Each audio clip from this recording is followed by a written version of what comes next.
আসসালামু আলাইকুম বন্ধুরা, আশা করি আপনারা সবাই ভালো আছেন এবং সুস্থ আছেন। কার্বনের দাম কত?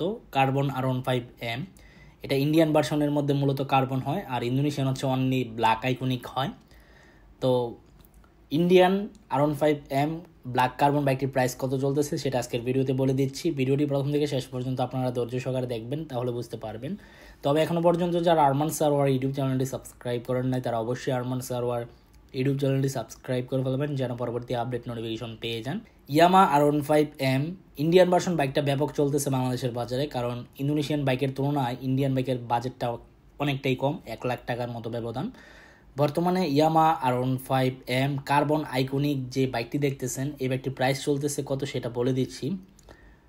কার্বনটা কিন্তু আসলে কাছ থেকে দেখলে দেখা যায়, দূর থেকে কিন্তু আপনি বুঝতে পারবেন যে অনলি ব্ল্যাক কালার।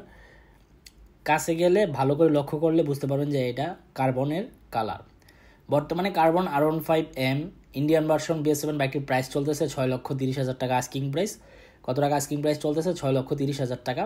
তো আপনার অবশ্যই 5-6টি শোরুম যাচাই বাছাই করবেন।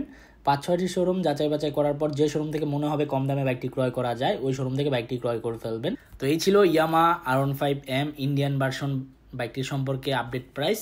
আর বাইকটির ফিচার্সের সম্পর্কে কি বলবো, সবাই কম বেশ জানেন বাইকটির মধ্যে কি কি ফিচার্স দেওয়া আছে। কুইক শিফটার তো আছে, মিটার অনেকটা আপডেট করা হয়েছে, BS7 ইঞ্জিন, তারপর হচ্ছে ইন্ডিকেটর হচ্ছে LED, এটা আপনারা সবাই কম বেশ জানেন, নতুন করে কিছু বলার নাই।